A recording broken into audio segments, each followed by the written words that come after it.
Evangelho de João, capítulo 5, versos 1 a 9. Presta atenção nessa história, que você vai ser muito abençoado esta noite com essa história que nós encontramos nesse trecho da palavra. Passadas estas coisas, havia uma festa dos judeus e Jesus subiu para Jerusalém. Ora, existe ali, junto à porta das ovelhas, um tanque chamado em hebraico Betesda, o qual tem 5 pavilhões. Nestes jazia uma multidão de enfermos, cegos, coxos, paralíticos, esperando que se movesse a água, porquanto um anjo descia em certo tempo, agitando-a, e o primeiro que entrava no tanque, uma vez agitada a água, sarava de qualquer doença que tivesse. Estava ali um homem enfermo, havia 38 anos. Jesus, vendo deitado e sabendo que estava assim há muito tempo, perguntou-lhe: queres ser curado? Respondeu-lhe o enfermo: Senhor, não tenho ninguém que me ponha no tanque quando a água é agitada, pois enquanto eu vou, desce outro antes de mim. Então lhe disse Jesus: levanta-te, toma o teu leito e anda. Imediatamente o homem se viu curado e, tomando o leito, pôs-se a andar. E aquele dia era sábado. Eu assisti um filme certa vez, baseado num livro de Stephen King. Ele escreveu um livro e uma obra chamado A Espera de um Milagre. E esse filme, ele é um filme muito bacana, né, que fala sobre um carcereiro e fala também um homem que estava condenado por dizerem que ele havia matado 2 crianças de forma muito violenta, né? Mas esse homem ia tudo contra aquilo que diziam que ele era, pois ele era um homem dócil, era uma pessoa amável. E a história toda ela acontece desta forma, né, onde o carcereiro, que é Tom Hanks, e esse homem, então, a história toda se passa na prisão. E o filme chama A Espera de um Milagre. Quando nós ouvimos, né, sobre esse título do filme, nós começamos a pensar também neste homem que há 38 anos estava à espera de um milagre. Interessante, né? E quando a gente se pergunta o que é um milagre, o que é um milagre? Nós sabemos o que é um milagre, mas muitas vezes não sabemos definir. Nós não sabemos dizer assim, não, milagre, ele tem essa definição. Não, milagre pode acontecer na minha vida, como acontece na vida de cada um de nós, de maneira diferente, e de maneira que nós olhamos diferentemente. Aquilo que acontece na minha vida pode, para mim, ser um milagre, mas para você não. Mas milagre, quando nós buscamos uma definição, nós pensamos automaticamente em Deus. Porque Deus, nós somos ensinados que é aquele que realiza milagres, né? E Deus é poderoso mesmo. E o milagre é sobrenatural mesmo. E nós não temos como definir o milagre sem olhar para nós e a nossa história de vida. E dizer assim, eu sei que Deus operou um milagre na minha vida. Eu sei que na minha família, né, quando a minha família estava em perigo, quando a minha família estava passando uma dificuldade muito grande, quando eu estava enfermo, quando eu passei por temores que nem eu sabia explicar, eu sei que Deus operou um milagre. E meus irmãos, a palavra de Deus é tão linda, ela nos fala de um Deus que opera milagres todos os dias na nossa vida. E fala também que, crendo em Deus, no Senhor, nós receberemos o milagre de Deus. Deus opera milagres e maravilhas no meio do seu povo. Você pode dizer do seu milagre, e pode dizer do seu milagre com alegria, dizer assim, eu sei que o meu Deus vive, quão grande é o meu Deus, nós cantamos aqui. Qual é o milagre maior que Deus tem feito na sua vida? Quando nós olhamos a vida da Helena, quando nós olhamos a vida do Mateus, quando nós olhamos a vida dessas crianças, né, que estavam aqui na frente, a Rebeca, né, o Daniel, tantas outras crianças, se eu for falar o nome de todas elas aqui, mas é manifestação do milagre de Deus. A minha vida é manifestação do milagre de Deus. Deus me salvou, Deus me libertou, Deus esteve comigo na hora que eu sofri um acidente, Deus esteve comigo na hora que eu fiquei doente, que eu fiquei com medo, que eu não sabia que caminho tomar, eu não sabia o que fazer, quando eu estava na escuridão. Deus foi a luz da minha vida. E por isso que o texto da palavra de Deus diz no Salmo 27, o Senhor é a minha luz e a minha salvação, de quem terei medo? O Senhor é a minha luz e a minha salvação, de quem terei medo? O Senhor é aquele que manifesta o seu poder nas nossas vidas de forma que nós não compreendemos, mas aceitamos e recebemos isso como poder sobrenatural desse Deus tão maravilhoso. Mas eu quero dizer para você que Deus opera milagres na nossa vida e na vida do seu povo, porque Ele é Deus bondoso. Ó, provai e vede que o Senhor é bom, diz a palavra de Deus, Salmo 34, versículo 8, e diz ainda mais, o anjo do Senhor acampa-se ao nosso redor. Olha que coisa maravilhosa, irmãos, nós não estamos aqui prestando um culto a um ser que nós desconhecemos, mas Deus se manifesta no meio de nós. Você está sentindo a presença de Deus hoje aqui? Você sentiu a presença de Deus enquanto cantávamos, quando nós oramos, quando nós lemos a palavra, né? Esse Deus é Deus maravilhoso, Ele se manifesta no nosso meio. A sua família está aqui porque Deus se manifestou no meio da sua família, no seu coração. Deus habita em nós. Que Deus maravilhoso, né, irmãos? Nós vamos sair daqui do templo daqui a pouco, vamos participar da ceia do Senhor, mas Deus caminha conosco. Deus habita nos nossos corações, nós somos templos do Espírito Santo de Deus. Que coisa maravilhosa! Deus se manifesta no meio de nós, e Deus está aqui falando aos nossos corações, desde a hora que nós entramos. Eu quero falar que a Bíblia narra esse texto que nós acabamos de ler, de uma forma muito especial. Este homem esperava o milagre do Senhor, e o relato bíblico mostra a história da diferença que Cristo faz na vida, quando a vida se entrega para Ele. Não é verdade? Vocês leem, eu leio também na palavra de Deus, que quando a pessoa está andando e anda nos caminhos do Senhor, e o Senhor entra na vida da pessoa, este mesmo Jesus que morreu por nós, Ele manifesta o seu poder no meio de nós. E Jesus está aqui, você crê nisso? Eu creio, Jesus está aqui, falando, ministrando aos nossos corações, o Espírito Santo de Deus está aqui. Bom, essa história conta que aquele homem estava 38 anos esperando o movimento das águas de um tanque. E eu quero falar um pouco sobre isso. Talvez você pense assim, pastor, mas que texto, né? Não entendi nada desse texto. Porque que negócio é esse das águas se moverem? Que negócio é esse do anjo descer? Né? Mas não vamos nos ater a isso, irmãos. Não é isso que é o principal, mas o principal é a manifestação da glória de Deus, através da pessoa de Jesus Cristo, na vida de um homem que estava cansado de esperar, estava triste, estava morto, por dentro ele estava morto, mas ele esperava que algo acontecesse na sua vida. Talvez você está aqui hoje e está pensando assim, puxa pastor, mas faz tanto tempo que eu estou esperando a resposta de Deus, foi promessa de Deus na minha vida, Ele prometeu para mim que Ele ia agir de forma maravilhosa, de forma tremenda na minha vida, o mês passado. Deus está demorando muito, Senhor, mas nós temos que saber esperar. Tudo coopera para o bem daqueles que amam a Deus, tudo coopera. Nós devemos entender, irmãos, que enquanto nós estamos passando por dor, por sofrimento, por um tipo de enfermidade, por alguma coisa que está nos deixando tristes, Deus ainda assim está presente na nossa vida. Deus ainda assim está segurando nas nossas mãos. Estamos em meio à tempestade, mas a graça de Deus está sobre nós. Nós podemos reconhecer que Deus cuida de cada detalhe das nossas vidas.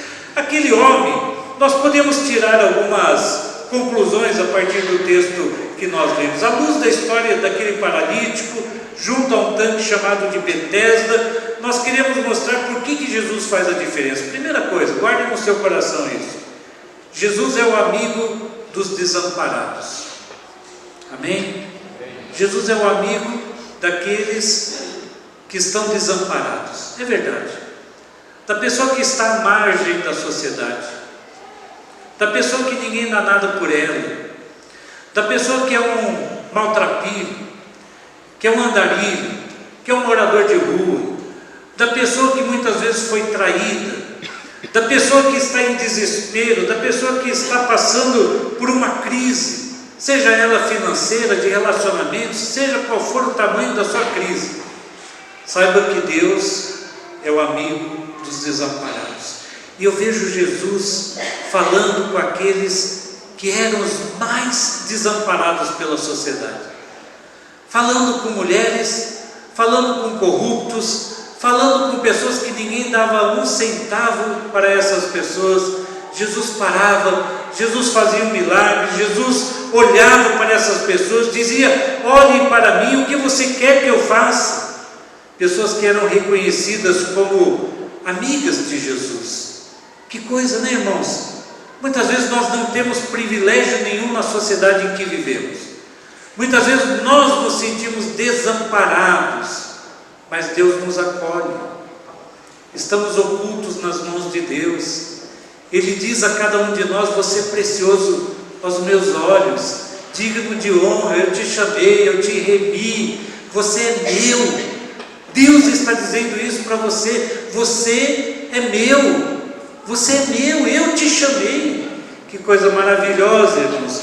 E Jesus é o companheiro, não só dos desamparados, dos solitários. Ele é o amigo que não falha, Ele é a pessoa que está sempre junto de nós, sempre junto de nós. Há um hino muito bonito nos Salmos Hinos antigos, né, que a gente cantava, que diz assim: quão bondoso amigo é Cristo. Ele carregou a nossa dor, Ele nos manda que levemos os cuidados ao Senhor. Falta ao coração dorido graça, gozo, consolação. Isso é porque não levamos tudo a Deus em oração. Tem um outro hino que diz assim, que a oração é aquilo que acalma o aflito coração. Bendita a oração, né? Quando nós nos sentimos desamparados, irmãos, nós podemos recorrer a Deus, podemos orar, podemos dizer: Senhor, fala comigo, eu quero mesmo que o Senhor derrame sobre a minha vida graça, eu quero que o Senhor derrame sobre a minha vida da tua misericórdia, do teu cuidado. Irmãos, nós não precisamos esperar para que Jesus faça uma viagem e chegue até nós, porque Jesus já foi exaltado, Ele está à direita do Pai, da onde Ele virá a julgar os vivos e os mortos. E o Jesus que nós cremos é o Deus perfeito, é Ele que nos garante a salvação. Tem uma história muito interessante de um homem que vivia pelas ruas de uma cidade, e ele entrava numa igreja como a nossa, ele entrava todos os dias, se ajoelhava na frente do altar e fazia a sua oração. E daí o homem que cuidava da igreja, era o zelador, ele ficou assim, querendo saber o que aquele homem vinha fazer todo dia na igreja, se ajoelhava, e o que ele estava fazendo, se ele estava fazendo oração, ele ficava quietinho e saía. Aí ele falava assim: olha, eu não sei orar. Quando o zelador perguntou para ele: o que você está fazendo aqui? Ele falou: eu não sei orar, não sei falar palavras bonitas, a única coisa que eu falo é: Jesus, eu sou o Zé, eu sou o Zé, eu estou aqui. E ele saía da igreja e voltava todos os dias. Uma vez o Zé ficou doente, foi para o hospital, e daí a enfermeira que cuidava daquela ala onde o seu José estava internado, ela viu que aquela ala era principalmente uma ala de pessoas felizes. E ela queria saber por que aquelas pessoas que estavam tão adoentadas estavam felizes. E eles disseram assim: olha, é que tem o seu José, ele é um homem muito feliz, ele sempre está falando de Deus para a gente, ele sempre está falando daquilo que Deus fez na sua vida e faz ainda hoje na sua vida. E a enfermeira foi falar com ele, falou: seu José, eu fiquei sabendo isso. Aí ele falou assim: Ninguém vem me visitar. Mas Jesus, Ele está sempre aqui, todos os dias Ele vem, senta do meu lado e Ele fala assim para mim: Zé, eu sou Jesus. Então Ele conhece os nossos corações, Ele conhece os nossos dilemas, os nossos problemas, né? Quando nós achamos que precisamos apresentar o passaporte, o diploma, a nossa conta bancária, o que é isso para Deus, irmãos? Deus conhece o interior da nossa alma, Ele conhece o nosso coração, Ele sabe quem nós somos e da nossa necessidade. Salmo 27, versículo 10, diz assim: ainda que meu pai e minha mãe me abandonem, o Senhor me acolherá. Isaías 49, versículo 15 e 16, nós lemos assim: pode uma mulher esquecer-se de seu filho de peito, de maneira que não se compadeça do filho do seu ventre? Mas ainda que essa se esquecesse, eu todavia não me esquecerei de ti. Eis que nas palmas das minhas mãos eu te gravei, os teus muros estão continuamente diante de mim. Já pensou? Já pensou Deus falando isso para você?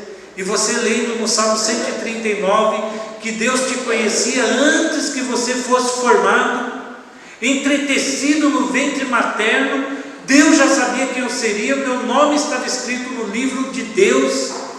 Que coisa maravilhosa, irmãos. E esse Deus escolhe nos amar, esse Deus escolhe nos abençoar, esse Deus é o Deus das pessoas que se sentem abandonadas, desamparadas. Jesus não apenas é o amigo dos desamparados, Ele é também a esperança dos desesperados. Que coisa maravilhosa.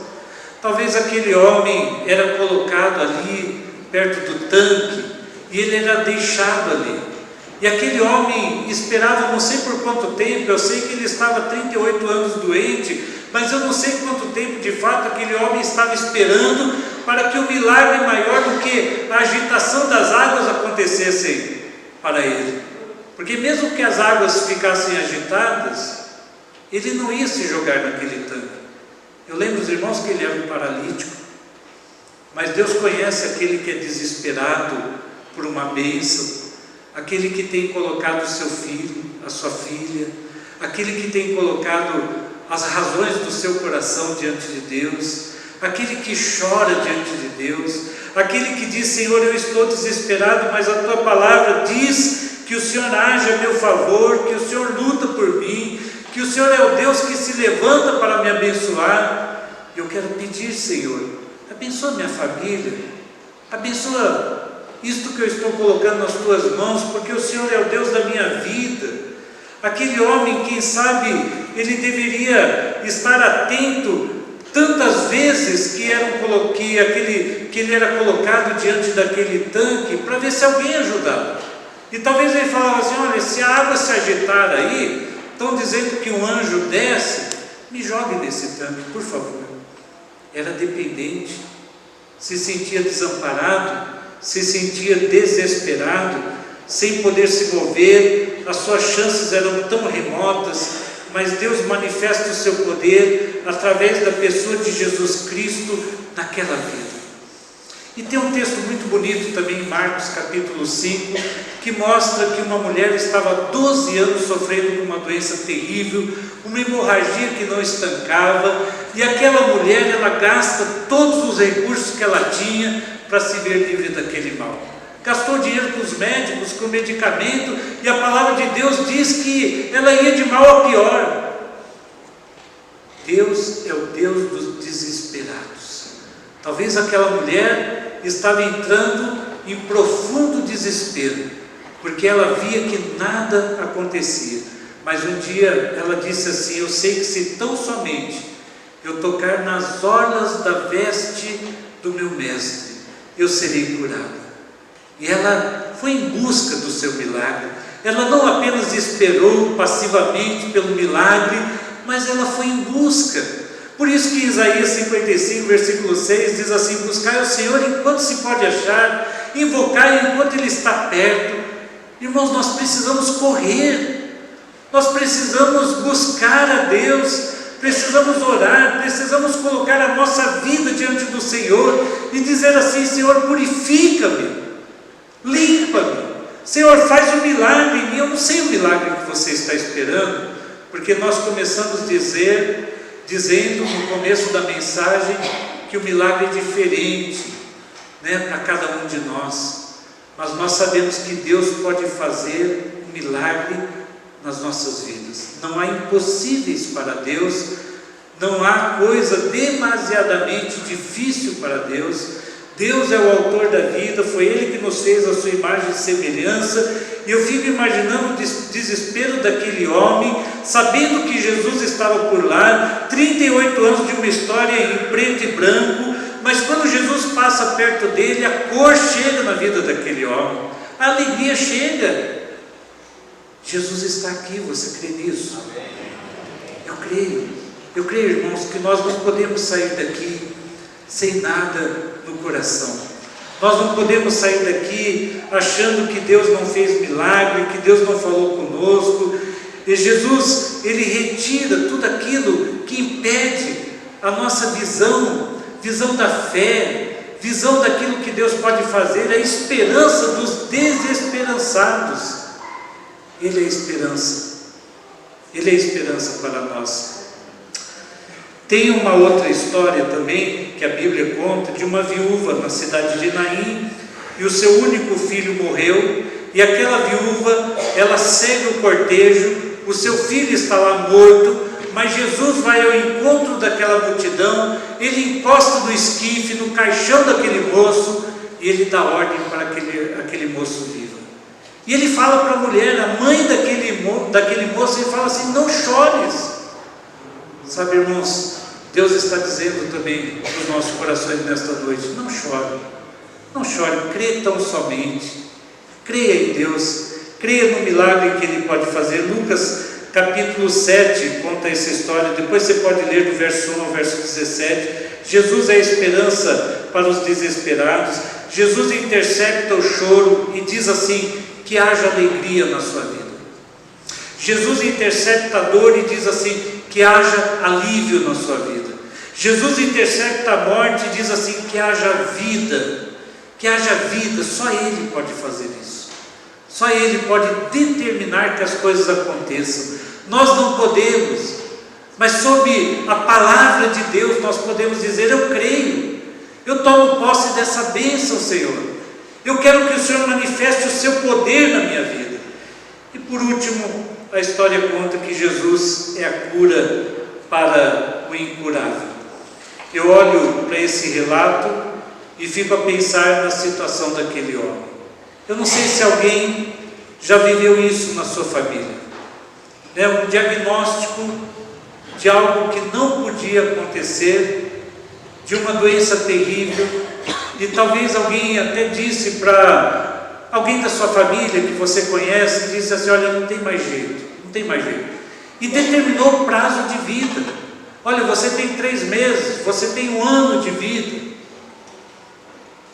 Mas o nosso Deus é o Deus que intercepta a morte, é o Deus que faz com que haja vida onde não há nenhuma esperança. Deus está aqui, creia que aquilo que aconteceu na vida daquele homem pode acontecer na vida de qualquer um de nós. Jesus dá uma ordem àquele homem: levanta e anda. Jesus não disse assim: joguem aquele homem no tanque, ou vá até o tanque. Ele disse assim: levanta e anda. Que Deus é esse, tão maravilhoso, que pode dar ordem a cada um de nós, e até ao morto Ele dá ordem. Mas na hora que Ele vê aquele homem, Ele pergunta: queres ser curado? Betesda é o tanque da misericórdia. A misericórdia de Deus está aqui no meio de nós, ela se renova a cada manhã. A misericórdia de Deus faz manifestar o poder de Deus no nosso meio. Deus é Deus que não olha para aquilo que nós estamos fazendo hoje, Ele manifesta o seu poder através da sua misericórdia. Betesda, casa de misericórdia. Quero terminar dizendo que, se Deus fez um milagre naquele homem, Deus pode fazer um milagre nas nossas vidas. Não desista. Se tem alguém da sua família que está longe dos caminhos do Senhor, se você não está mais com desejo de orar, de buscar a Deus, de ler a palavra, de trabalhar, né, para o Senhor, de fazer aquilo que o Senhor pede que nós façamos a Ele, filho meu, dá-me o teu coração. É isso que Deus pede nesta noite. Toda aflição, toda angústia, tudo aquilo que não é de Deus, você pode repreender agora em nome de Jesus. E dizer assim: Senhor, manifesta o teu poder e a tua glória na minha vida. Que eu tenha palavras de autoridade, que eu possa viver uma vida de santidade diante do Senhor, que eu tenha uma semana de alegria, que o Senhor possa derramar sobre a minha vida a paz que excede todo entendimento. Deus está aqui e Deus quer nos abençoar.